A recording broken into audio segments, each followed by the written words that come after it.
নমস্কার দর্শক বন্ধুরা, আমরা বাঙালিরা যেমন মোচার ঘন্ট খেতে পছন্দ করি, সেরকম থোড়ের ঘন্ট খেতেও আমরা পছন্দ করি। সেই থোড় ঘন্ট রেসিপি নিয়ে আমি আবারও হাজির হয়েছি। আমি যেভাবে করেছি থোড় ঘন্ট সেভাবেই তোমাদের সাথে শেয়ার করছি। তো অনেকে অনেকভাবে করে থাকে থোড়ের ঘন্ট, আমি যে পদ্ধতিতে করেছি সেইভাবে তোমাদের সাথে শেয়ার করছি। প্রথমে থোড়টার ভেতরের অংশটাকে নেব, তাই উপরে এই খোলা যে মোটা অংশটা আছে সেটাকে কেটে বাদ দিয়ে দেবো। বাদ দিয়ে দিয়েছি। এর ভেতরের যেই অংশটা আছে এই অংশটাকে আবার নিয়ে নেব।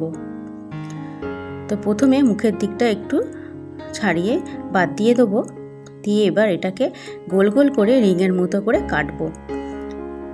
অনেকেই থোড় কাটার অনেক পদ্ধতি জানে না, তো আমি যেভাবে কাটছি এইভাবে থোড়টাকে কাটলে আর খাওয়ার সময় অসুবিধা হবে না। প্রথমে এরকম গোল গোল করে কেটে নেবো। এর কাটার সঙ্গে সঙ্গে একটা সাদা অংশ বেরোচ্ছে সরু সরু মতো, সেটাকে হাতের সাথে পেঁচিয়ে নিতে হবে। পেঁচিয়ে নিলে আর খাবার সময় অসুবিধা হবে না। এই দেখতেই পাচ্ছ এরকম সাদা অংশগুলো হাতে কাটছি গোল গোল করে, আর হাতেতে আঙুলের সাহায্যে এগুলোকে পেঁচিয়ে নিচ্ছি।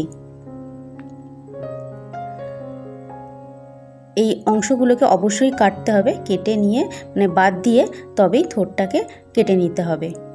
তো আমি কিছুটা কেটে নিয়েছি। এবার এগুলো থেকে সরু সরু করে পাতলা পাতলা করে কেটে নেব। গায়ে যেটুকু অংশ আঁশ মতো লেগে আছে সেটুকুও কেটে বাদ দিয়ে দিলাম।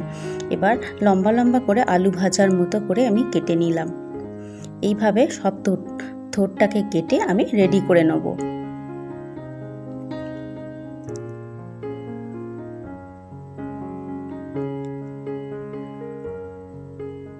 তো সব থোড়গুলোকে এইভাবে কেটে আমি রেডি করে নিয়েছি। সব থোড়টা কাটা আমার কমপ্লিট হয়ে গেছে। এবার এতে আন্দাজ মতো নুন আর একটু হলুদ মাখিয়ে রেখে দেবো। ভালো করে মাখিয়ে নেব যাতে এর থোড়ের যে একটা কষ থাকে সেটা বেরিয়ে যায়।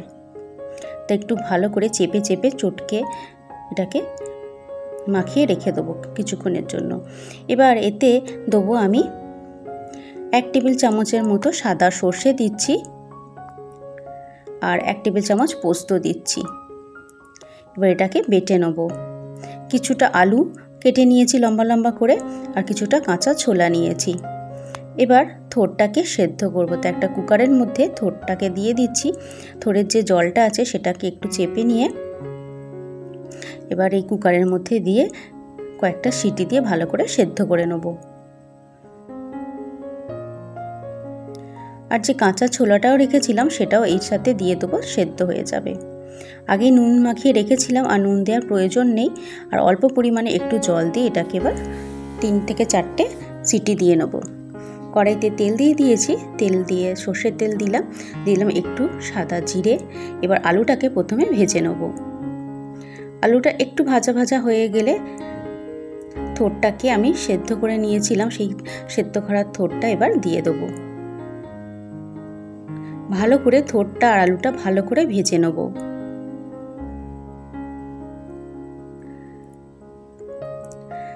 গ্যাসের ফ্লেমটা হাই করে রেখে ভালো করে ভাজবো। এবার নর্মাল যে মশলাগুলো হয় জিরে গুঁড়ো আর ধনে গুঁড়ো 1 টেবিল চামচ করে আমি এটাতে দিয়ে দিচ্ছি। জিরে গুঁড়ো আর ধনে গুঁড়ো দিয়ে ভালো করে এবার মিশিয়ে নেব। হলুদ দেওয়ার আর প্রয়োজন নেই, আগেই হলুদ আমি দিয়ে এটাকে সেদ্ধ করে নিয়েছি। অল্প পরিমাণে একটু নুন দিয়ে দিলাম,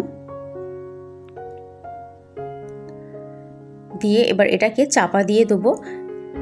গ্যাসের ফ্লেমটা কম করে দেবো। এই ভাপেতেই এটা থোড়টা আরও সেদ্ধ হয়ে যাবে। এমনি সেদ্ধ করা, এটা আরও একটু সেদ্ধ হয়ে যাবে। থোড়টাও ভালো মতো সেদ্ধ হয়ে গেছে। পুরো আমি কুকারের মধ্যে সেদ্ধ করিনি, কিছুটা সেদ্ধ আমি বাকি রেখেছিলাম এই কড়াইতে করব বলে। এবার সেদ্ধ হয়ে যাওয়ার পর যে সর্ষে আর পোস্তটা বেটেছিলাম তাতেই আমি 3-4টের মতো কাঁচা লঙ্কা দিয়ে একবারে পেস্ট বানিয়ে নিয়েছি। তাই এক্সট্রাভাবে আর এখানে কাঁচা লঙ্কা আমি দিলাম না।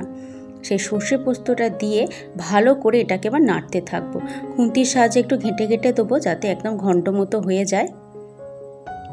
এবার হয়ে গেলে স্বাদ মতো একটু চিনি আর একটু ঘি দিয়ে দেবো। যেহেতু থোড়ের তরকারি একটু মিষ্টি মিষ্টি হলে খেতে ভালো লাগে।